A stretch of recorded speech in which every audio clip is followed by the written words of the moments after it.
welcome to the Monday evening.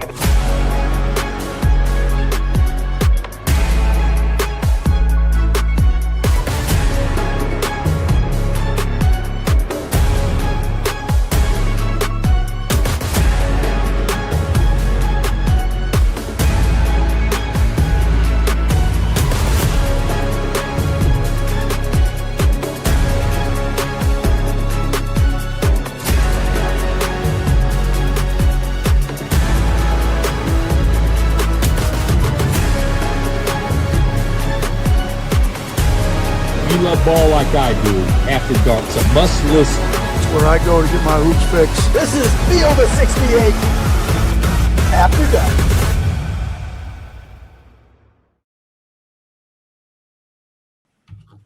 Welcome to what has turned into one of the craziest nights of college basketball this season to date.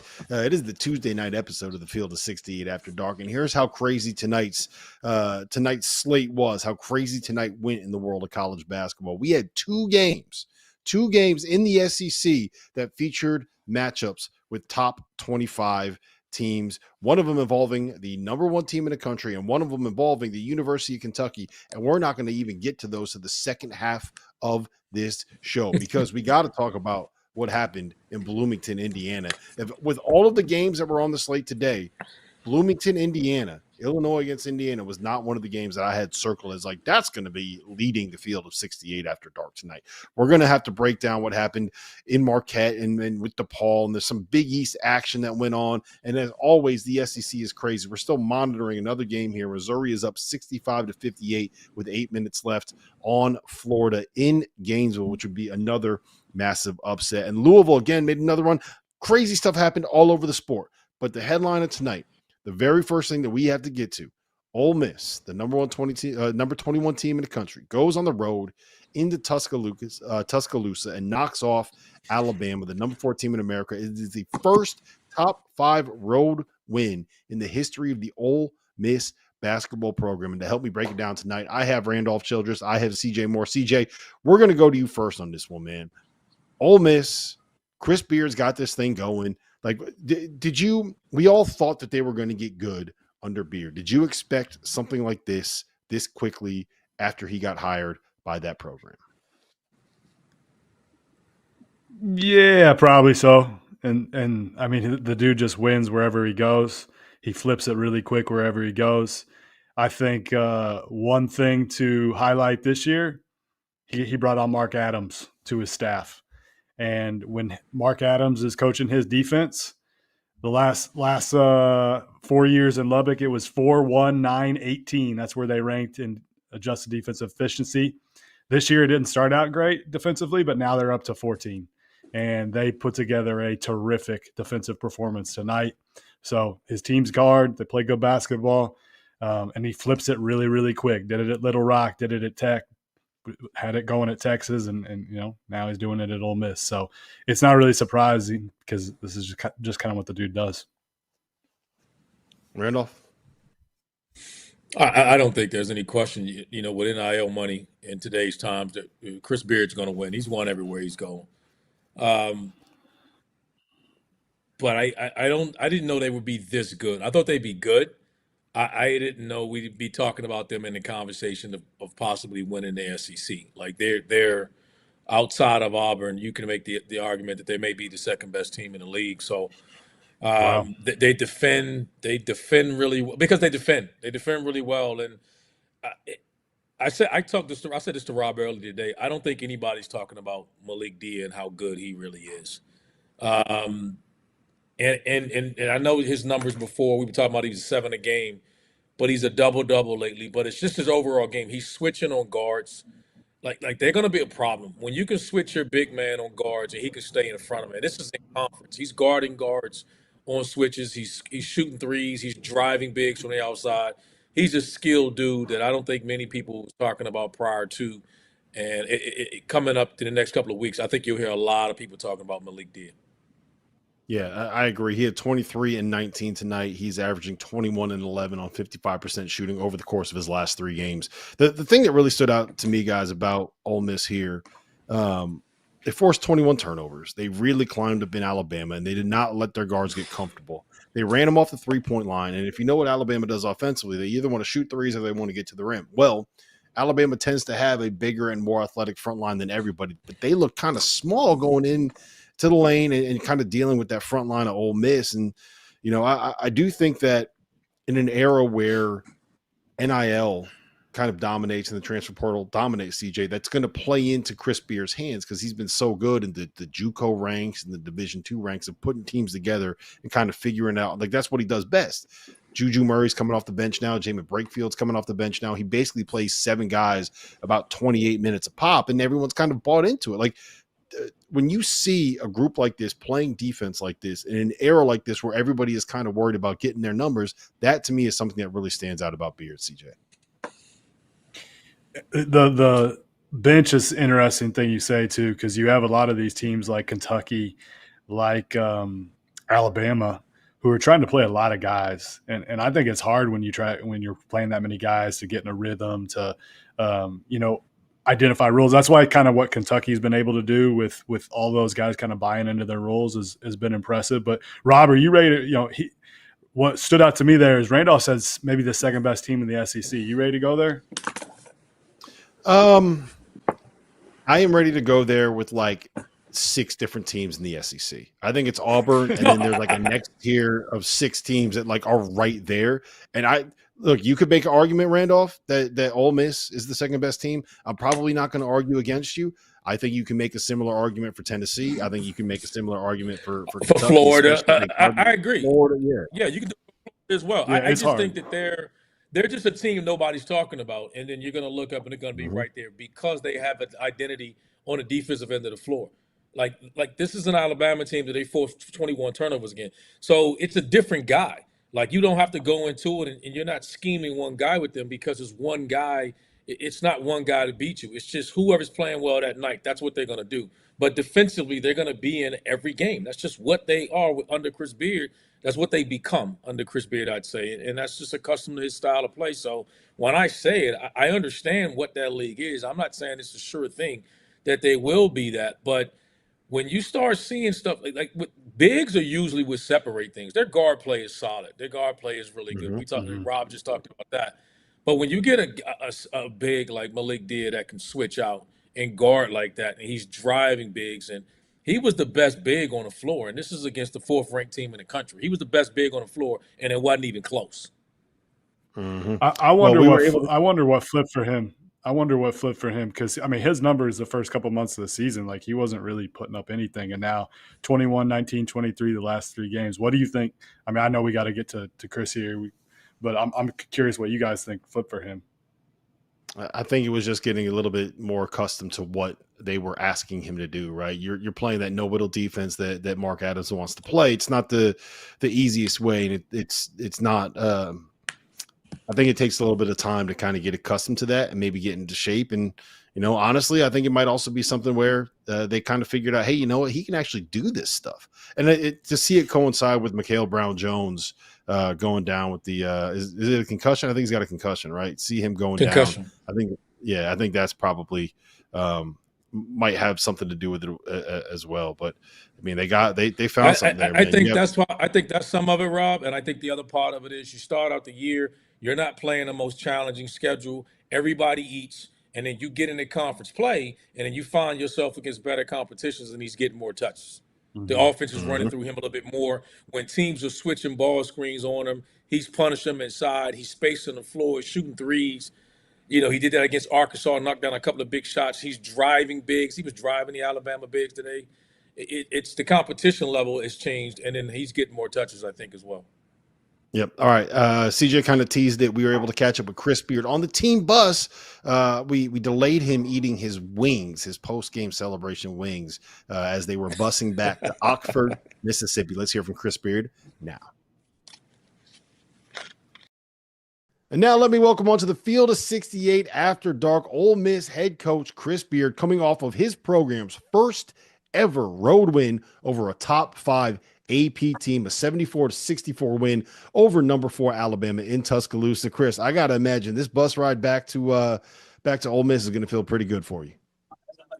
Yeah, exactly. And the best thing is it is a bus ride. Like some of my best memories in basketball were back in the D2 and JUCO days. I actually love the bus ride, especially after a win. Most of our trips are flights and stuff. So one of many things I like about this SEC, chance to get back on the long dog here, and these wings taste a little bit better than normal. Hey, Chris, I got to ask you about Malik Dear. Did you see this coming? I mean, you're talking about the first 14 games of the year. It was 7-5, and he's been 23-11 the last three. But I mean, offensively, the production's there of the double-double. But defensively, your ability to switch him guarding guards on ball screens. Did you see this type of production from him when you recruited him? Yeah, I really did. It's not coaches speak. I mean, I thought he's one of the best players on the portal. Extremely talented, positionless guy.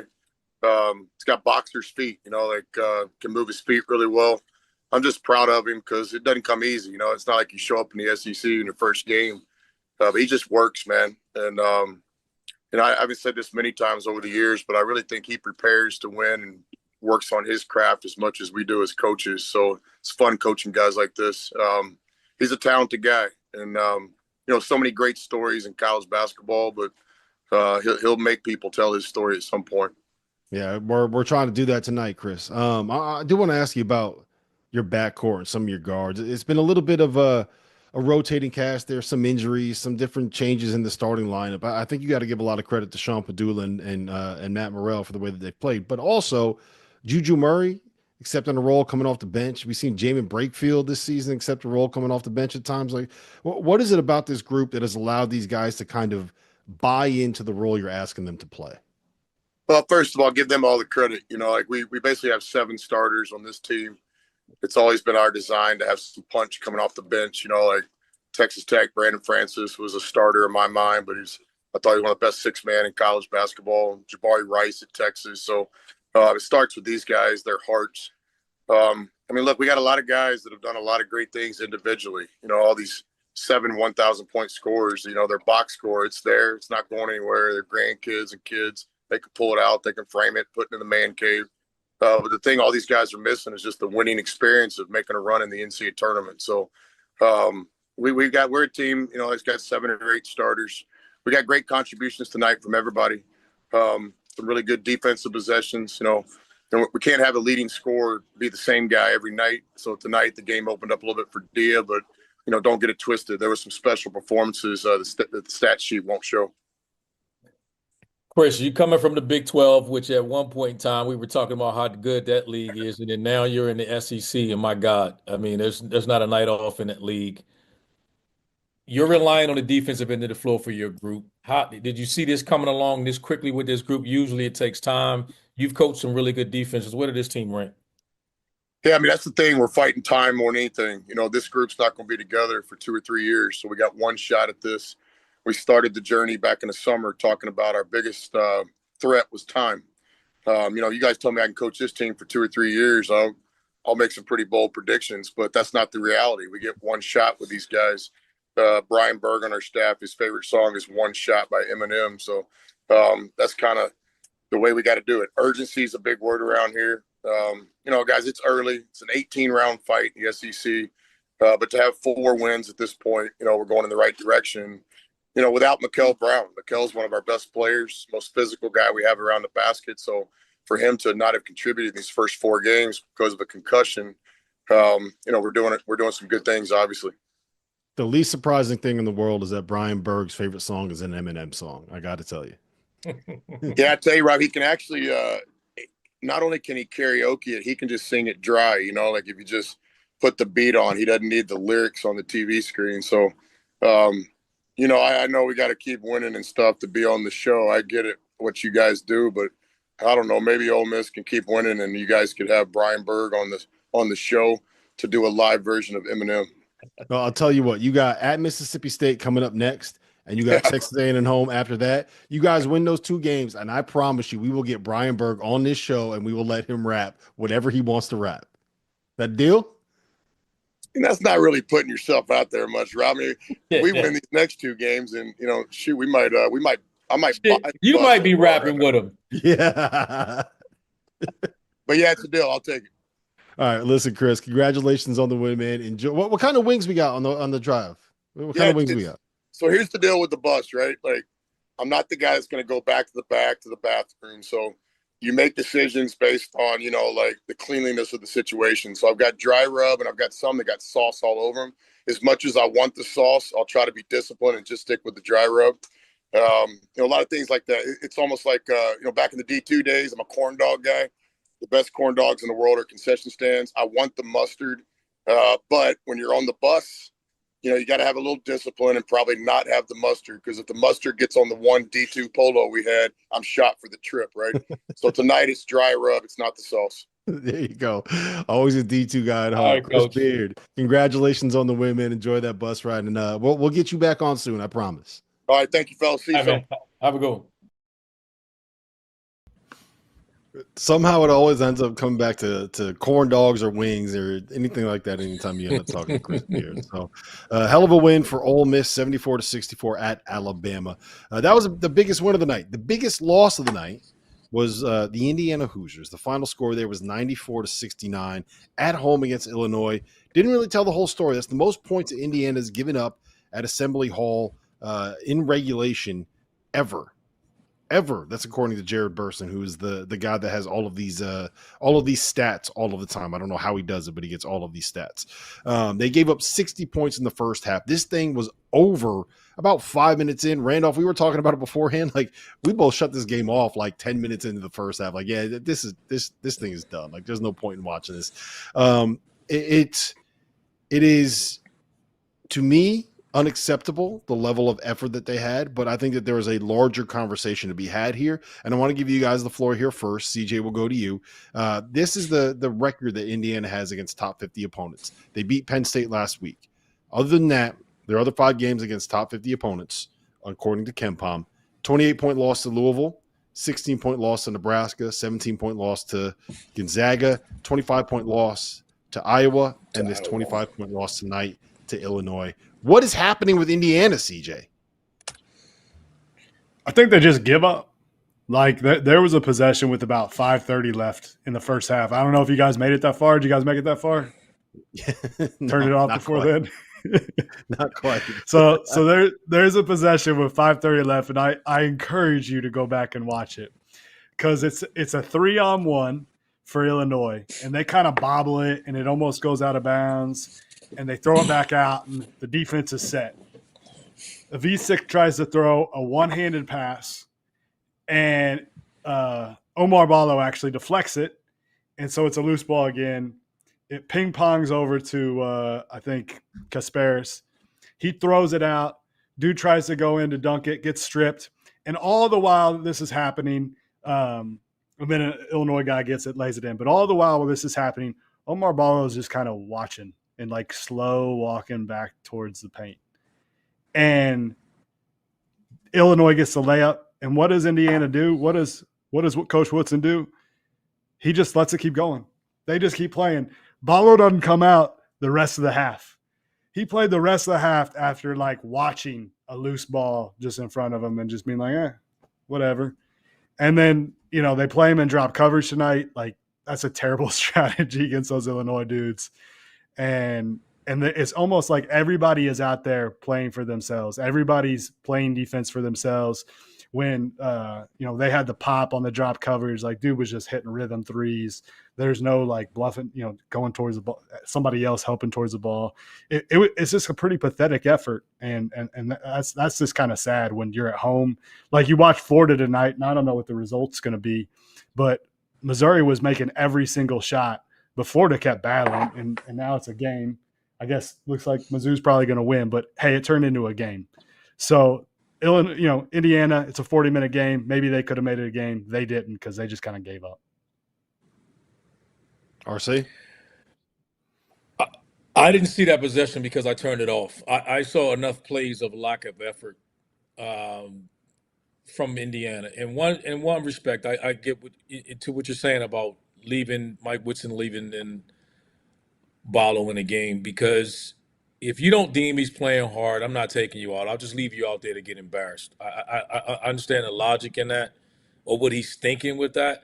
But Rob, you and I were talking about this. I don't know what else you do when you invest, make that much of an investment into a guy, and he's not playing hard? Is he upset because he's not getting the ball? We said this a couple of weeks ago. It looks like it's about to implode. And I said that. This team looks like it's about to implode. And a week ago, this team was 13-3. And even now, we're sitting here right now after 2 ass kickings, because that's what they've got the last 2 games.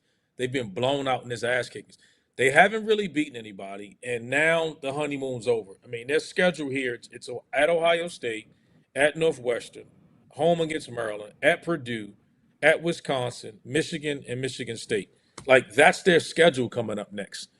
And they're 13-5, but I have zero faith that they're going to figure this shit out and that they're going to come out and compete and that they're going to win even 2 or 3 of those games at this point. So the question becomes, what do you do if you're Mike Woodson? Do you bench guys? I mean, I expect something drastic to happen now. If you're going to lose, just lose your way. But I couldn't roll the ball out there and watch my team get beat by 30 like that. And as players, you got to have more pride. You just got your ass kicked by 25 the hour, and then you come out today and it was worse than that. Like, I turned it off, and I was like, I'm not watching that shit. I won't even watch them again this year. Like, that's bad.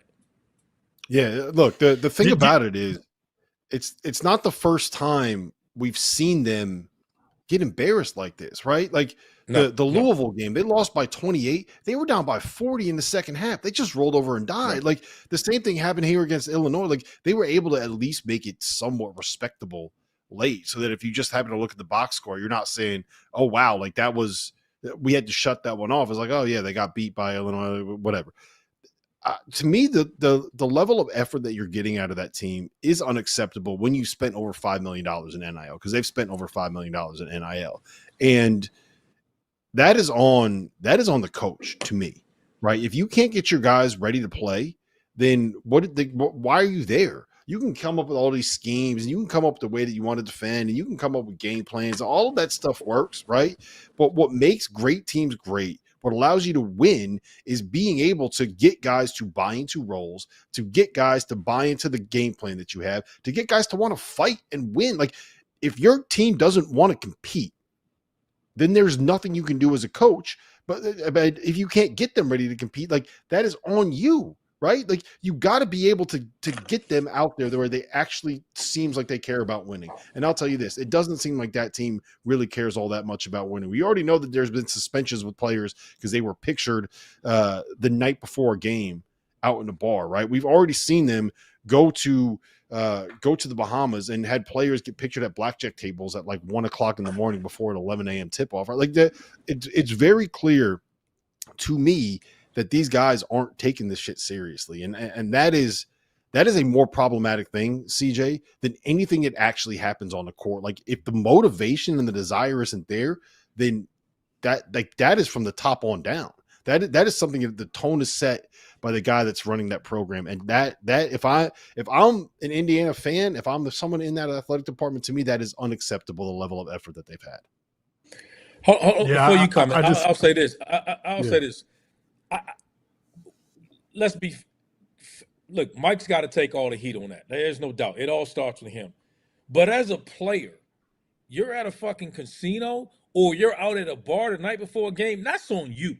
Like that, like there's certain stuff. There's not a coach in college basketball is sitting out having his staff go to bars looking for his players and all of that. You just said, for the money that they're spending, that's on the guys. That's on the players. And again, Mike got to take the bullet. He got to fall on the sword for it because it's his program. It's his. But as a player, if that's what you're doing, you deserve to get your ass kicked. And some of this got to fall on them as well. This is why I think sometimes going forward here in the immediate future, we got to this has got to be contracts, and you got to have things written in this contract. Like we have got to get to this point because we say what we want about it as well. That part of it is not on Mike. And I'm not defending him because it's not defendable. He's the head coach. He got to deal with it. But if you got guys doing that the night before games and everything that's been documented with this program, that's on some of these guys. And then I bet you, and they still hollering about or thinking that they're pros. Man, get out of here with that. Like, they got to take some of this ownership of some of this as well. Go ahead, CJ. I'm with you. I just don't understand how you don't play hard.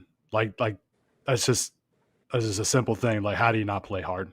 Whether you're getting paid, whatever, have some pride, play hard. And it's almost shameless plug alert. I just did a story on Jim Crutchfield, Nova Southeastern D2 coach. His guys play about as hard as anybody you'll see in college basketball. And one thing that he always says is he can tell if a guy's playing hard by watching behind the ball. And if you watch behind the ball of an Indiana game, it tells you the whole story. And one thing I wanted to ask you guys is, like, if this is fixable, like, they do have talent, but what do you do with Omar Ballo? Because to me, it looks like he is a gifted offensive player. And you know, if you run high-low stuff for him, he's going to score. He can post-pin guys. But he just looks out of shape to me. Like, he looked like he was on his heels defensively in that drop coverage, and he can't get up and down the floor very quickly, and he can't flip his hips or anything. Like, he's just has a hard time moving out there, and I don't know if you can defend at a high level with him out there. You can't. That's part of the problem, is why people don't run their offense through guys like that. When your best player is a low post guy that's best in a dunker spot or a jump hook around the rim. You mentioned before about playing in drop coverage. He has to play in drop coverage because he can't defend on the perimeter. But he's not. He has to be in drop coverage. And if he's going to be the number one option offensively, you're in trouble. He's not that either. So he needs to be worried a little bit more about what happens on the defensive end of the floor, and then not worried about and less about what's happening on the offensive end of the floor. He looks at times like if he don't get his touches, he's not playing. This is a lot of this is on. I mean, I won't say. Oh, listen, all of this is on Mike. I'm not absolving him of anything, but man, come on, man. Some of these players, like, seriously, and in particular Barlow, like, this is you own a big share of this, man. You got to own this. You got to step up and you got to play. And you don't see it, the effort in there. I usually don't like calling out kids for their effort, but you know, Mike's look, I'll tell you this, Randolph. But in today's times, when you're making this type of money, I got no problem saying it. If I'm paying you $1 million or whatever the hell it is rumored to be playing hard shouldn't be something that I'm asking you to do. Like, that's he got his money. Look, he got his money, and now he's loving life as a guy making $1 million on a college campus. And you can see that that's what it is, right? You can see it in the way that he plays and the effort that he has to show up. So you are 100% correct. Like, Omar Ballo's got to look himself in the mirror and say, am I going to make enough money this year at Indiana to be able to be set for the rest of my life? And if the answer is no, which, spoiler alert, it is, then you got to figure, like, you have to change it. Like, Omar Ballo, he's got to look himself in the mirror and decide whether or not he actually wants to be a basketball player. Because if he wants to do this for more than just sitting in Bloomington and making that 1 year of a good check, like, you got to figure it out, man. Because there's no chance in hell any NBA team would even sniff you with the way that you played the last. Rob, he ain't playing in the NBA anyway. Like, cut that out. Like, I know. But let's talk about, like, high level overseas teams. He's not even. It's not playing NBA is not even an option. Let's just throw that out the window. Like, let's talk about the Spanish ACB. Let's talk about the Europe. Yeah, well, it better be something because then you got a guard on the perimeter when you start going to high major Europe. I don't know when the last time you looked over it, but high major bigs in Europe play from the 3-point line, and they're not going to sit there and let you just play in drop coverage and build a team around you. He's not that good offensively, so. Yeah, last thing I want to get to before we get to this Kentucky game. There was a Fire Woodson chant that came out of that building. I don't think I've ever heard the amount of booing from the crowd that I heard from Indiana tonight. It's clear that fan base is fed up with this situation. So I want both of you guys to kind of to answer this, what it means for IU. Just a little bit of context here. Woodson is guaranteed $4 million a year for the next 2 years. The buyout, basically its way that it structures it can be they pay him $1 million a year over the next 8 years, or they can kind of do, if they decide to make that move, they can do what they did with Tom Allen, the football coach, where it's like you can give him a lump sum for a little bit less money or whatever it is, right? I do think it is important to note that when Indiana made the decision to move on from the football coach, they brought in a guy in Kirk Cignetti who ended up being pretty good. I personally think that right now, with a team that's 13-5 and 4-3 in the Big Ten, it's probably too early to be having this conversation, Randolph. I also think it's important to note that 5 of the next 7 games are on the road. You don't play a team that's outside the top 55 on KenPom until March 1st, right? You only have 1 game the rest of the season against a team outside of the top 55 on KenPom. And the projection, according to KenPom, is that Indiana is going to be 17-14 and 8-12 and headed to the NIT if you even want to go to the NIT with $5 million NIL. At what point is this a conversation that we actually have to entertain? I think it's too early now, but at some point we are going to be having this conversation here on the Field of 68. Rob, I said this schedule. It's I don't even know of the next games. Like, I'll ask you guys this. Tell me a game you have them favorite. At Ohio State, at Northwestern, home against Maryland, at Purdue, at Wisconsin, Michigan State. Who at this right now, who do you have them beating? Nobody's they're not favored on any of those things. I agree. Yeah. That's what I'm saying. Record-wise, I agree with you. It's too early to kind of turn the page on it. I mean, to do it now. But it's. I think everybody's tired of the effort. Like, it's crazy to me that we're talking about a team a week ago was 13-3, just 13-3 a week ago, and then we're sitting here today and they're talking about firing their coach. It's unreal what's going on there. But I think they're just tired of the lack of effort, and I would expect if Mike Woods, I honestly would expect him just to come out and just do something drastic. I wouldn't care if it's bench a dude. If it's suspend a dude, I wouldn't care who it was. Because if you're gonna lose, just lose a certain way. But you can't go out like this. Like, and I would say that for everybody. I will say, if there's any defense for him, Illinois can do this to people. Like, they can get out and just run you off the floor the way that they can shoot the ball. But the thing that when we talk about they got the guys out at the bars and the guys aren't trying hard, I think in this era of NIL, or this NIL era, it is so important. And I know it's hard because these recruitments are so fast, but it is so important that you get the right guys and that you do your homework and you get guys that you know are going to come in and play hard. And it's got to be difficult because these recruitments happen like that. But he is the one that's bringing them in. So, if you want to hit him from another spot, like you are the GM basically, and you are the one that's deciding who comes in, and they're in a tough spot. Like, you're right that they deserve time, and we'll see what happens. They have the opportunities to get resume wins, and they've got some talent, but I don't see this turning. I don't see it turning either. Listen, the one thing that is going to turn is this conversation, because we have to get to Kentucky. We have to get to you like that one, Randolph? You like that one, CJ? We have to get to Auburn, and we're going to have to talk about Florida here. It is currently a 2-point game with 38 seconds left, so maybe on the other side of this break, we'll have answers on who won that game here on the Field of 68 After Dark. If you haven't heard by now, we have partnered with BetMGM for this season. We'll be using BetMGM lines to make all of our picks, and we'll have special offers for the listeners and the viewers. Download the BetMGM app and sign up using the bonus code FIELD. Deposit at least $10 and place your first wager on any game, and you'll receive up to $1,500 in bonus bets. Go download the BetMGM app and use the code FIELD today.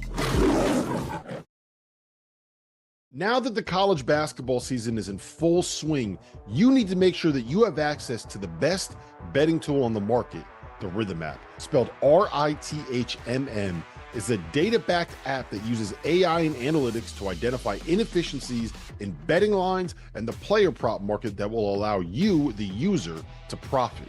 You can create customized, analytics-driven betting models tailored to your personal preferences as a bettor. Users have access to up-to-the-second against-the-spread data. And if you're like me and you understand pictures better than numbers on a screen, Rhythm's internal trend analysis provides you with the kind of graphs that will allow you to evaluate past results and project future performance in a visual way. Every Division I college basketball team is included in the Rhythm's metrics. Free subscribers to the Field of 68 Daily will get 25% off for a Rhythm subscription. Use the QR code on the screen to sign up or download at the link in the description.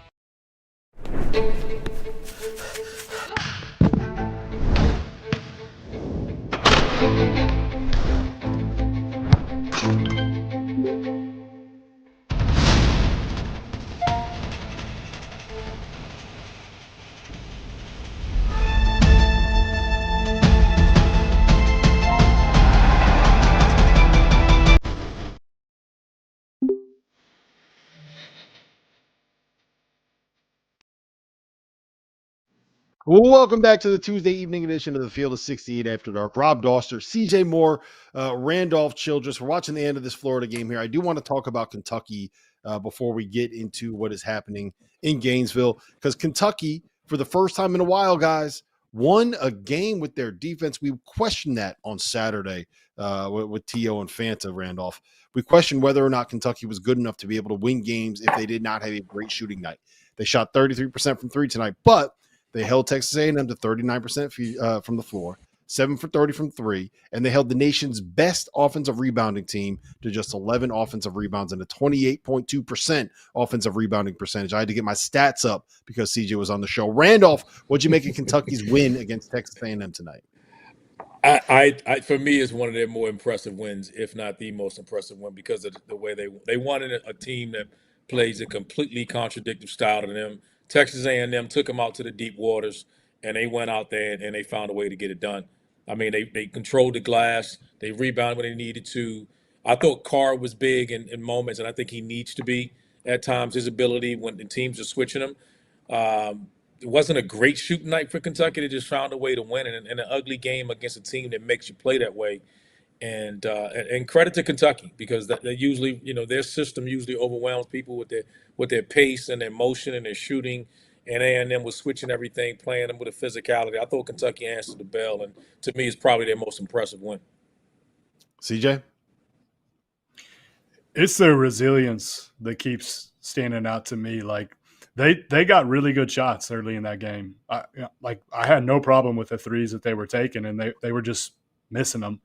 And it seems like every in these big games, when they're down or when it's close, they come out second half, and whether Mark Pope makes an adjustment or they just keep going with what they think works and sticking with it, they always seem to play better in second halves.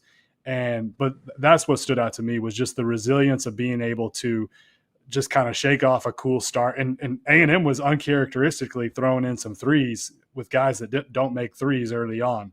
So it was almost like A&M looked like Kentucky making threes, and Kentucky was missing all their shots. So I thought their resilience was impressive. And then, I know Zarek Phillips had 21, but it did not feel like that at all.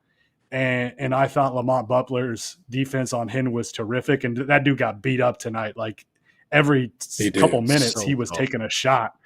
And he just kept coming back out there and getting stops and making big defensive plays. So, very impressive performance from him, even though he only has 6 points, but defensively, and 6 turnovers. But man, I thought he was so valuable tonight with his defense, and just impressive that they can get it done on a night where they can't shoot it. They're not necessarily the Golden State Warriors. Like, they don't got to make shots to win games. So and they still put up 81. So that was impressive.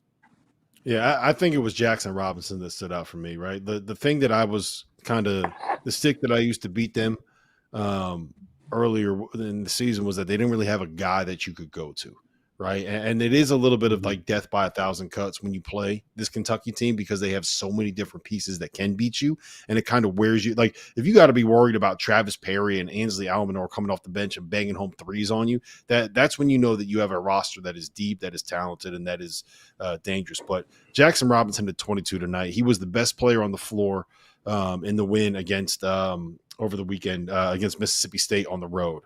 And I just having him able to do this. There was one play, Randolph, in the second half where he just knocked down a couple of threes, and they run on Texas A&M runs him off the 3-point line. He gets in the lane, and he's kind of looking to his right, and he looks off the defense and throws like a one-handed bullet to Travis Perry in the corner on the other side of the floor. That bangs home the three. And it's like, when you're getting that from Jackson Robinson, that tells me he's playing with a level of confidence that we did not see in the game against Duke, that we did not see in some of these earlier performances. And that to me is big, because he's probably the most talented dude I think that they have, all things considered. There was a history there tonight, too, man. I expect some of that. I expect some of that from him, because there's a comfort level with him with his system, where I think some of these other guys are making the adjustment. For him, there's a comfort level. But I do agree, when he's creating, it helps Kentucky be that much more better. Go ahead, I was about to say there was some history there tonight too, man. Did you see him looking at Buzz after those couple threes in the first half? He started his career at A&M. So there was definitely something going on there. But I've loved how he's played the last two games. Kobe Bray has kind of cooled off, but Jackson's been there to be that guy that is their knockdown shooter. And I wrote it this weekend. What was really impressive in that game at Mississippi State is I think after he had 7 threes, right, in that game. I think after he hit his 7-3, he didn't take another shot for 15 minutes. And if you go back and watch the tape, like he's making plays, he's setting screens for other guys, he's pointing to where the openings are because the defense is all on him. To me, like he is in such a comfort zone right now that he knows he doesn't have to force it, and he's going to get his shots when the opportunities come. And he's been terrific these last two games. Yep. Randolph, can you imagine any situation where you knock down 7 threes? And I remember that, CJ. He ripped off like 3 or 4 in a row at that point, right? Can you imagine any situation where you're sitting there 7 for 8 from 3 and you don't shoot another one for 15 minutes? No, it wouldn't happen. Let me just tell you, it wouldn't happen. If you're 7 for 8 from 3, how many heat checks you getting up? The next 3. The next 3 gotta go. See, that tells you a lot about Jackson Robinson there. I will just end with this real quick. Like, I love everything about what this kind of the Kentucky program represents right now. And I do love my favorite thing to do is whenever Kentucky has a win like this, it's kind of whenever they play, but whenever they have a win, just scroll through social media, scroll through X, scroll through Twitter, scroll through Instagram, and see like what is Mark Pope doing afterwards. Did you guys see this? Like he went up in the crowd. So he hung around at Mississippi State and talked to fans on the court. And there was a fan in a wheelchair at the second deck that couldn't get down. So he went all the way up to the second deck and sat down with the dude for like 5 minutes and talked to him. He was talking to parents afterwards. He FaceTimed some kid's grandma back in Kentucky that made the trip down there. Like, I just think that he, more than anybody else that I've seen, Randolph, and CJ, I want your take on this too, because I know you're going, shameless plug, you're going down to Kentucky this weekend, right, for the Kentucky-Alabama game, so you'll have a story on this. Yep, be there for I think he just understands what it means to be the face of that program better than anyone we've seen in a long time, and I hope he keeps winning because he will be a legend in that state if he can get anywhere near this level for any extended period of time. There's a level of humility, I think, in him he feels because of he's an alum. He knows what that program is. And I was with Tony Delk a couple of weeks ago, and he was just talking about him.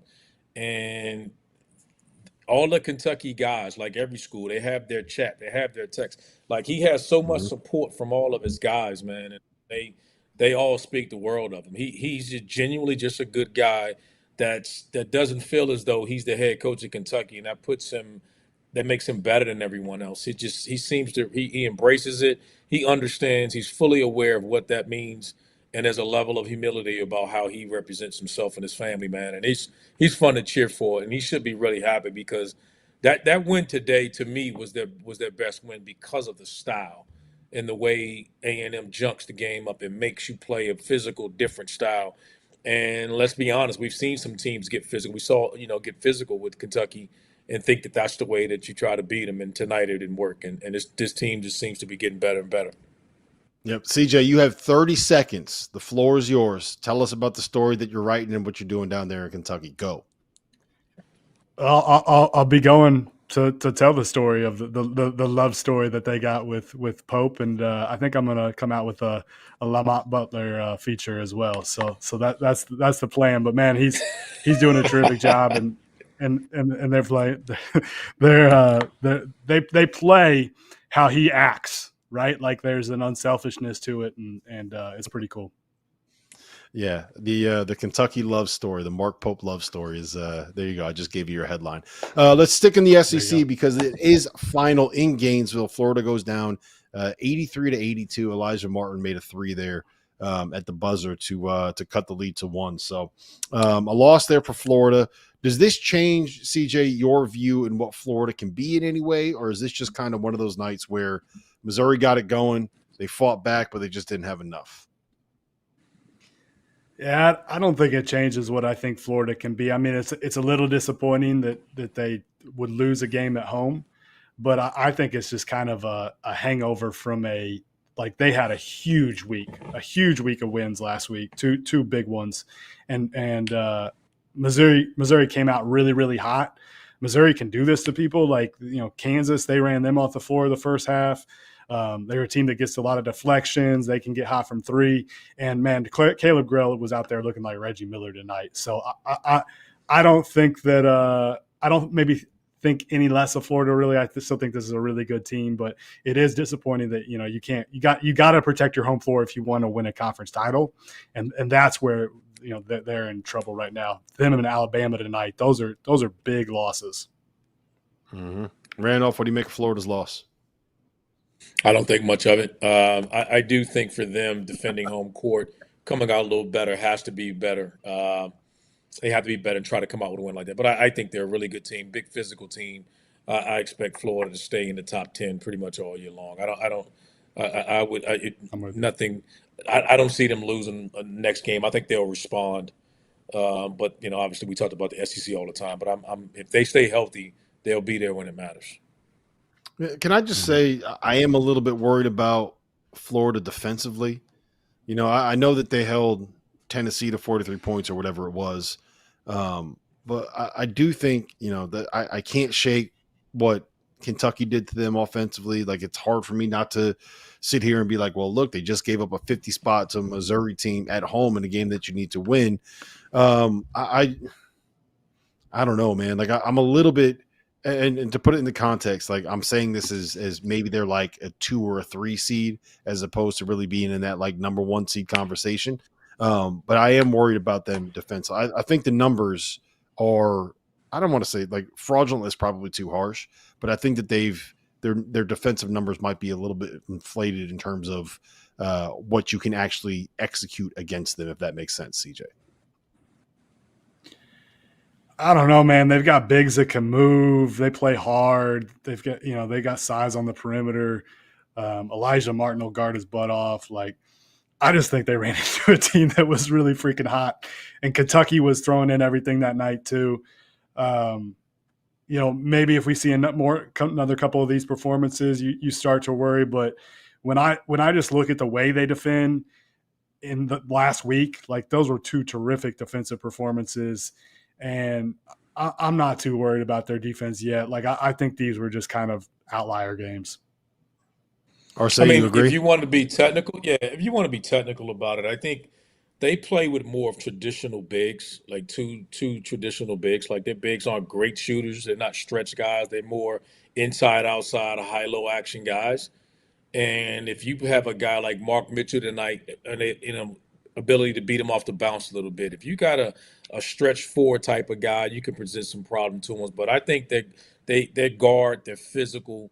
They're a big team perimeter. I'm not worried about them at all. I mean, everybody has certain things that'll bother them, and having stretch guys that can affect, for bigs, it can affect the game. But they got multiple guys. They're gonna play at least 8 or 9 deep if they stay healthy. I think they're good enough to be there. All right, I'm going to make the Kansas alum here say nice things about Missouri. CJ, how good is this team? I mean, they're 13-3 overall. They're 3-1 in the SEC. They got to win. They got to win against Kansas. They just won at Florida, a top 5. Like, that is their first road win over a top 5 team since 2012 when they beat Baylor on the road by a single point again. I mean, look, Dennis Gates went from his first season in Columbia. This is wild. Wins 25 games. That's wild. Makes the second round of the tournament. Second season in Columbia goes over in the year 2024, right? And then in this season, he started out 13-3 and is now 3-1 in the SEC. What do you make of this team, man? Like, are they for real? Obviously, they got to be. I'll give him this about last year. Like, they did have John Tanji. Like that was probably a smart move getting him. He just ended up being hurt the whole year. So who knows what it would have ended up like last year if he would have been healthy. But I think they're good. Like, when they make shots, obviously offensively they go to another level when they can make shots, as everybody does. But he does have a lot of different guys that can make threes. Caleb Grill, the kid from Kansas City, the lefty that was at Indiana.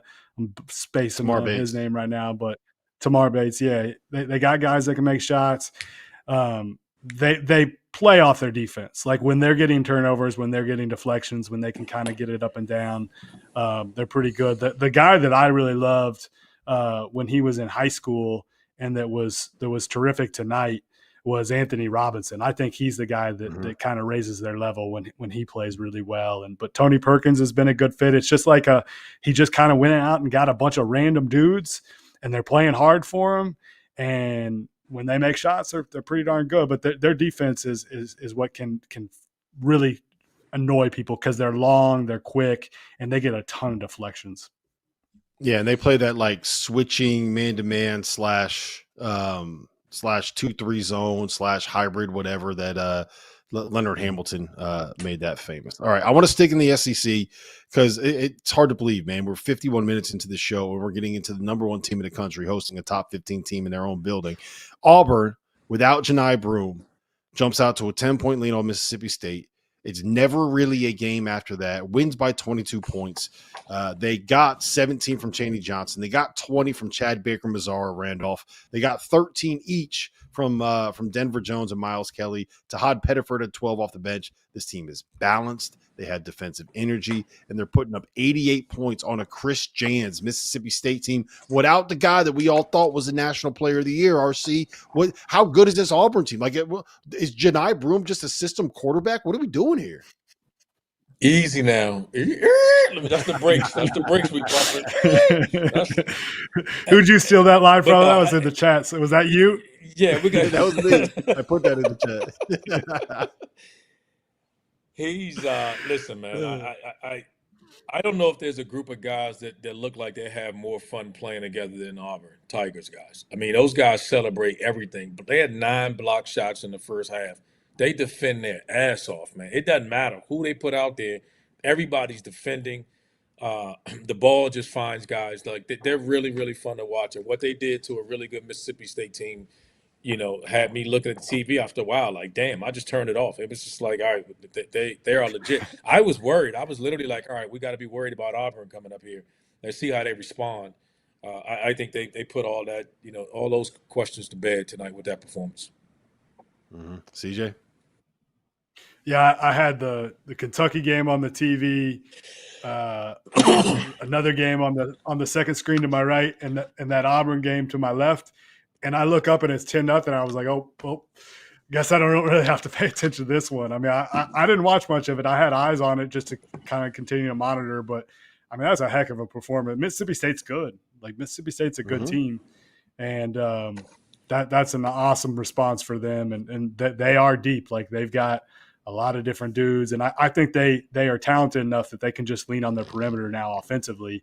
And I think without having Janai out there, I think it probably raises their level of defense because they know they've got to really, really guard to, because he can't maybe bail them out offensively in some situations, but they're a pretty complete team. That was an awesome performance.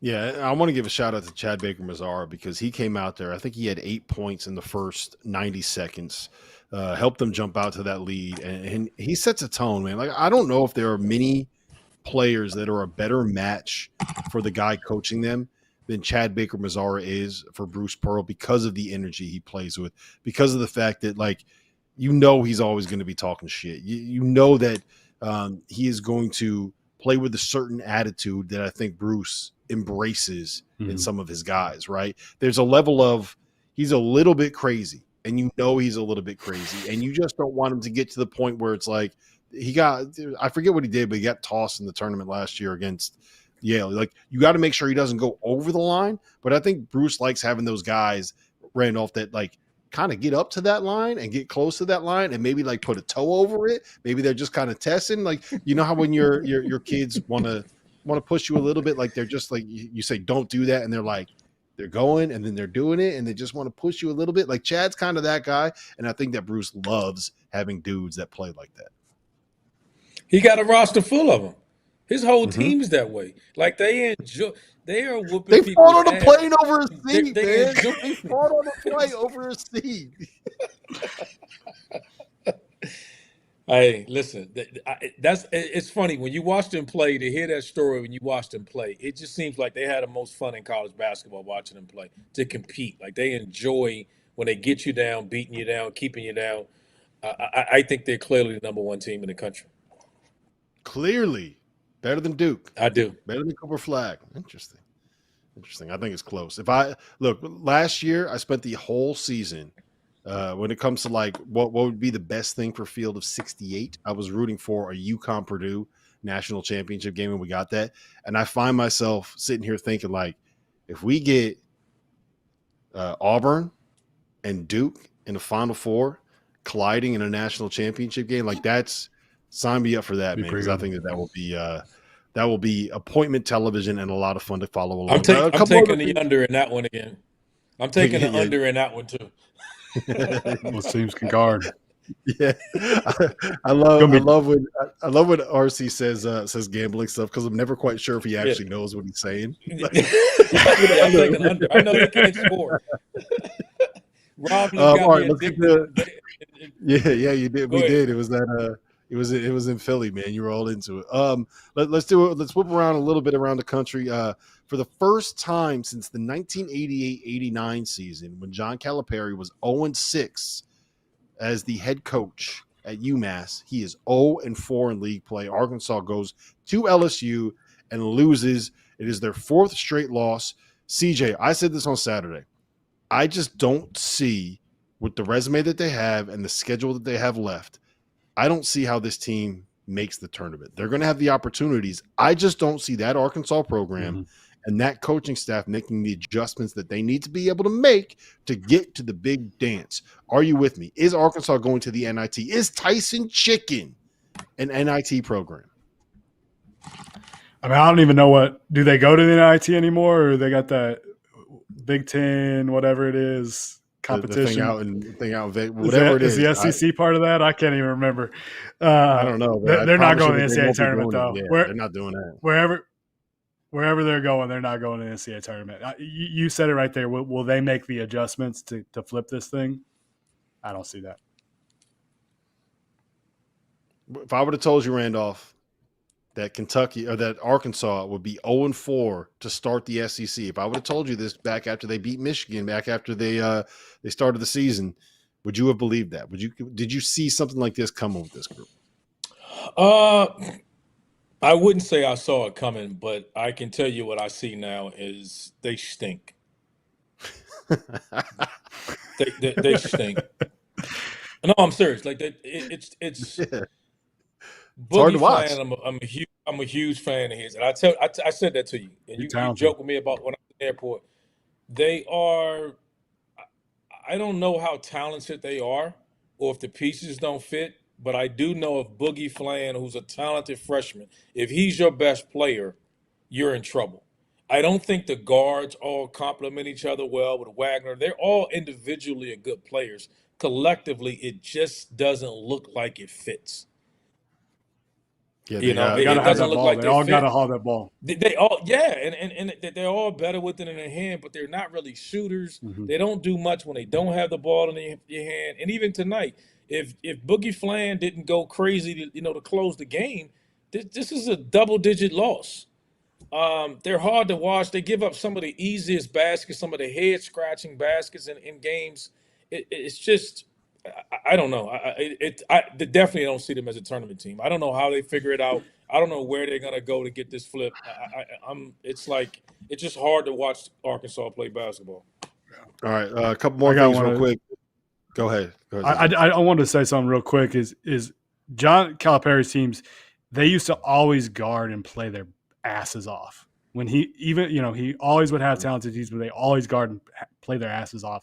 And these last couple of years, they just don't play great defense. And I think that's whether they can score or not, you hit it there. They just give up too many easy baskets. And that's been a thing the last couple of years.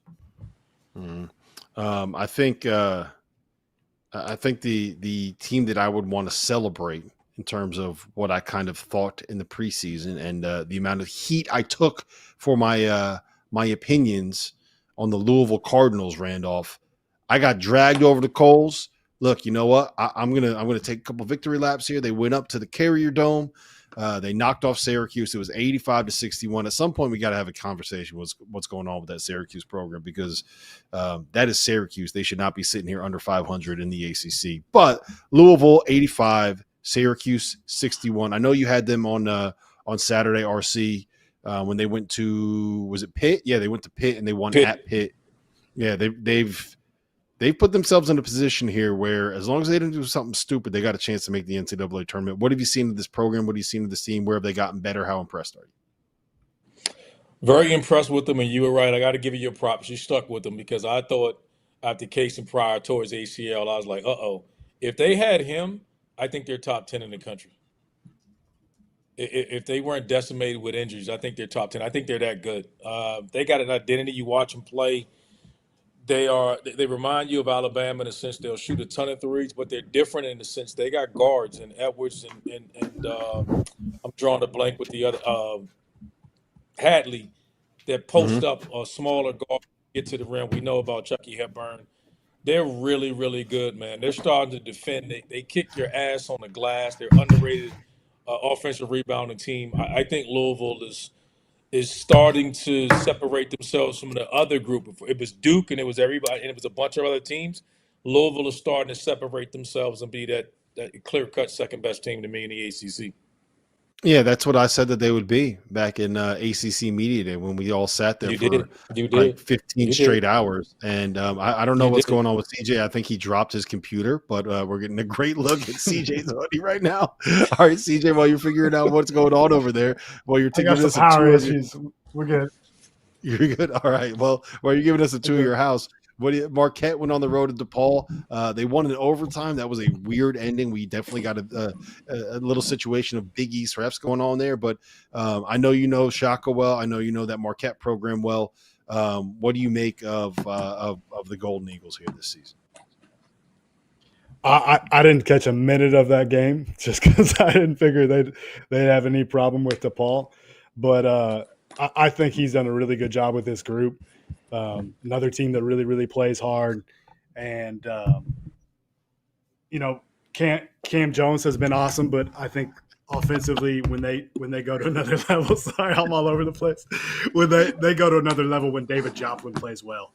And he puts up 30 tonight.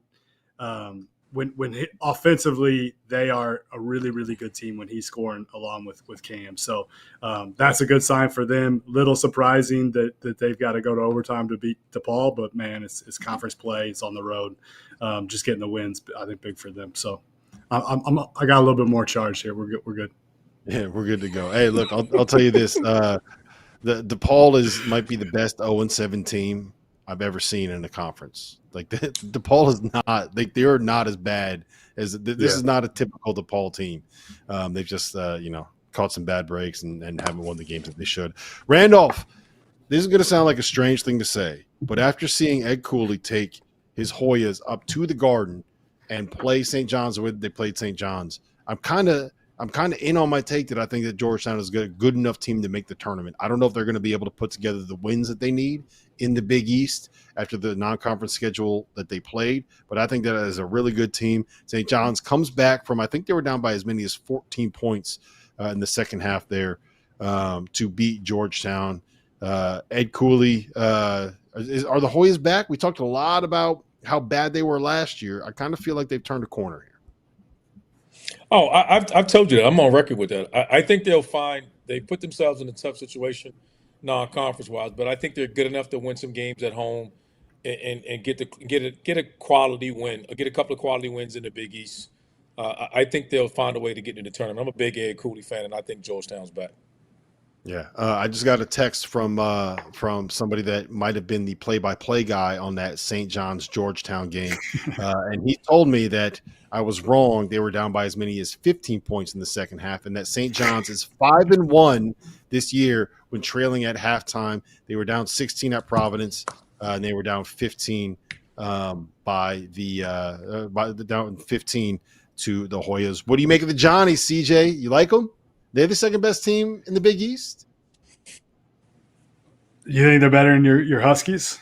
I'm asking. I just want to see what you say. I want to see if you want to. You say Johnny's? Oh, Johnny's or George? I thought you said Georgetown.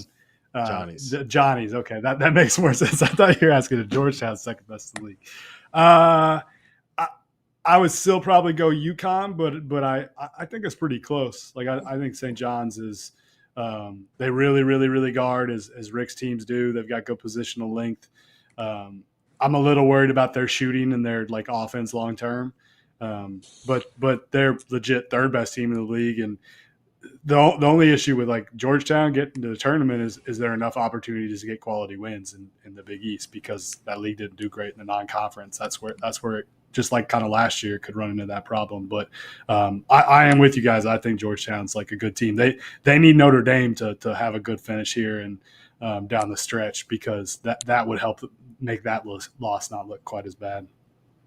Yeah, Georgetown's already played St. John's, Marquette, and UConn once apiece, and those are their 3 losses in the Big East, which is not ideal. First time the Johnnies have been 6-1 in the Big East since 1999. That once again comes from our sports information director, John Fanta. Encyclopedia. Encyclopedia Fanta. Tell John go to bed, man, for his wife, for Vicky get him. Yeah, you just told him. He's listening to the show. He's locked in every night. All right, guys, let's get to toast of the night. CJ, we'll go to you first. Who is your toast on this wild Tuesday? By the way, just before we get into that, so everybody knows, right now it is halftime of the Arizona-Baylor game, and Arizona is up by 23 points at the half against Baylor. And then in the UCF game, Keyshawn Hall had 29 points in the first half. UCF is up 49-47 on Arizona State. You guys might have to wait 24 hours before you find out what actually happened in that game, because we're about to sign off here in a second. But Keyshawn Hall has 29 points in the first half of that one. CJ, toast of the night. What do you got? All right, I'm going with I once hung out in his living room and interviewed his family about his recruitment back in the day. Caleb Grill. Like I said earlier, he looked like Reggie Miller out there tonight. Got Missouri going. He's a dude that's dealt with some injuries. Cool to see him do really well and make some shots. Really nice young man. So cheers to Caleb. Cheers to Caleb. RC, who you I'm got? Gonna go with Sean Miller, man. Xavier getting the win. I had them left him for dead after a while with all the injuries. They got a big win against Nova. So credit to Sean. Yeah, that was a big win. They needed that one to kind of stem the tide, and our After Dark group chat needed that one badly, because I don't know if Paul Fritchner and Kenny Freeze would be able to handle a full season of Xavier without getting some wins. Hey, and I got to do another one. I got to do Dennis Gates too, man. That was a big win, a hell of a day for Dennis tonight too. The Gates, so Dennis Gates. Yeah, he needed that one, man. I like Dennis. Dennis is a confident man and very confident in his abilities, and I like to see him be able to back it up, because I do appreciate there's a level of candor when you talk to him that you don't always get that from coaches, and I appreciate that from him. So I'm glad he's doing well. I got a couple of toasts that I want to get to. First and foremost, my first toast is going to go to R. Stews in the chat, who hit us with a question, and I need you guys both to answer this. You both have 25 seconds to answer it. Okay, Auburn with a healthy Janai Broom, or UConn's team last year. So 2025 Auburn at full strength, or 2024 UConn, I guess on a neutral court. CJ, who are you taking? Who wins? I mean, it's hard to bet against seeing what those Huskies did in that NCAA tournament. That ain't hard. This is easy. Like, come on, man. This is easy. Talk to me in March. If Auburn wins it, then we can have a conversation. But right now, that's not even close, man. I'm taking UConn, the Huskies, all day long. Yeah. I'll caveat this by saying I do think that Auburn has a chance to be as good this year as UConn was last year, but UConn did it over the course of 6 months, and most importantly, did it in March in nut cutting time, and we got to see Auburn be able to do that. I think they have the ability to do it, and frankly, I'm rooting for them to be able to make a run like that, because Auburn fans are crazy. I think that it's got to be UConn for now. All right, my toast of the night is going to one of the first ever coach that we had on the field of 68.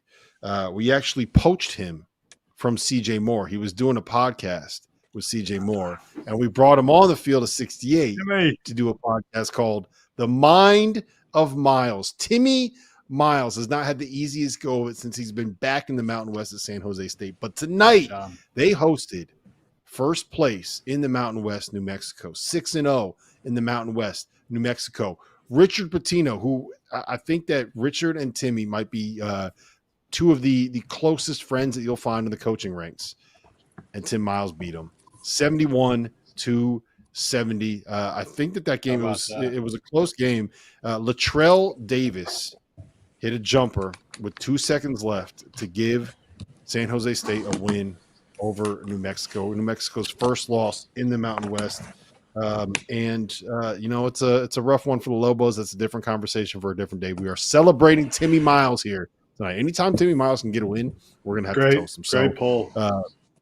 So to Caleb Grill, to Dennis Gates, to Sean Miller and Xavier, to Paul Fritchner and Kenny Freeze, and to Tim Miles. We got a lot of toast tonight, man. We got a lot of drinks. And the dude in the chat. We got a lot of toast tonight. Yeah. And the dude in the chat. That was CJ Moore from The Athletic. That was Randolph Childress from are you ACC Network tomorrow for NC State? I don't know where the game. I don't even know what it's. I haven't even looked. I didn't even look. You just show up. I ain't gonna lie. I You just show up and talk. I don't know whether Hope you know the game.